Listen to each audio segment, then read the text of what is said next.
Okay, let's now continue our discussion of the digestive system. We'll next look at the organs of the esophagus, stomach, and small intestine. So, begin with the esophagus. So, the esophagus is a tube that continues from the pharynx down to the stomach. Here's the stomach. Okay, down to the stomach. And so in the esophagus, you have 2 points of closure. At the top of it, it collapses. What's called your superior esophageal sphincter, the top one. There's also one right where it meets with the stomach. That one is called your cardiac sphincter, as well as the inferior esophageal sphincter. So these 2 muscles will keep the esophagus closed, and they will only relax during swallowing. So food passes in when you swallow, and you can only air will not get through. I mean, because in theory, is muscles there. They're only open during swallowing. The upper sphincter and the lower one. So as food passes through, it closes behind it as well. So we rely on local reflexes in the musculature to open and close those sphincters to allow for food to enter into the stomach.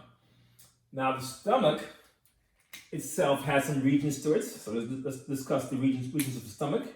So the dome-shaped top part of it here, this dome-shaped top part is called the fundus of the stomach.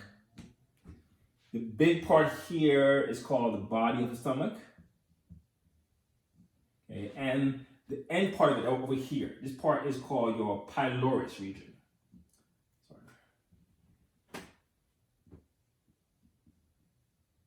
So 3 main parts: fundus, body, pylorus, and also the region where the esophagus meets the stomach. That part there is called your cardia. So cardia, fundus, body, pylorus of the stomach. In the stomach, you also have folds of the mucosa. So again, remember you still have those mucosa, submucosa, and the muscularis areas, or regions to it, or layers. So the mucosa of the stomach is folded. Okay? Called these gastric folds or rugae. So it's a folded mucosa, called them gastric folds. Also allows for the stomach to expand as you put more food into it. The muscle layers of the stomach are 3. Normally you only have 2 muscle layers, a circular one and a longitudinal one. The stomach has a 3rd layer of muscle. So we begin from the outside layer, of course. The outside layer of muscle, this one is the longitudinal layer out there. Longitudinal layer. Then 1 layer in, or deeper layer here, you get to your circular layer of muscles.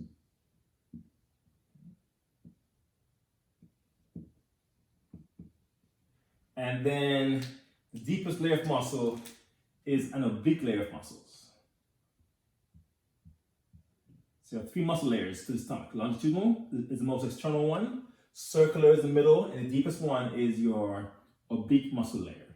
This oblique layer is particularly good for pummeling the food, to mash the food up, okay?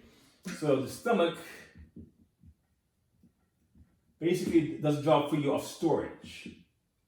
Stores the food, and while it's there, it can chemically modify it. So chemical digestion occurs here, and so does mechanical, where this muscle layer will help to break the food down still into smaller bits. Okay. So those are the muscle layers and the rugae of the stomach. And also we define as well this top curvature here of the stomach. That one we call the lesser curvature. Lesser curvature. And this big one out here, this big curvature out here, that one is the greater curvature of the stomach. So you have greater and lesser curvatures for the stomach, that one. Now, in the pylorus region out here, so towards the end of the stomach, you form your pylorus region.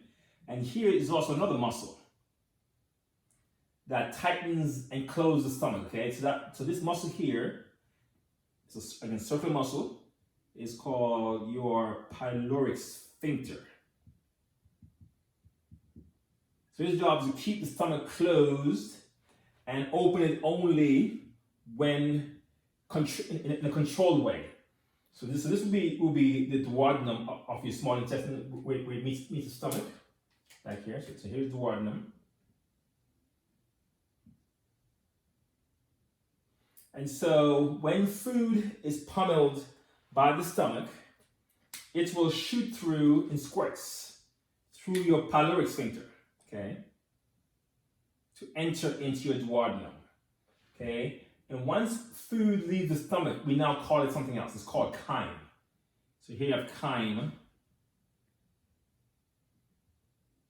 flowing from the stomach into your small intestine, and then we'll get into the next organ. So again, esophagus delivers the food from the pharynx into the stomach, where it's modified, pummeled by the oblique layer, chemically modified, then squirted out and burst through the pyloric sphincter as chyme to enter into the small intestine, where the process continues. All right, let's, okay, while we're here still, okay, let's pause there.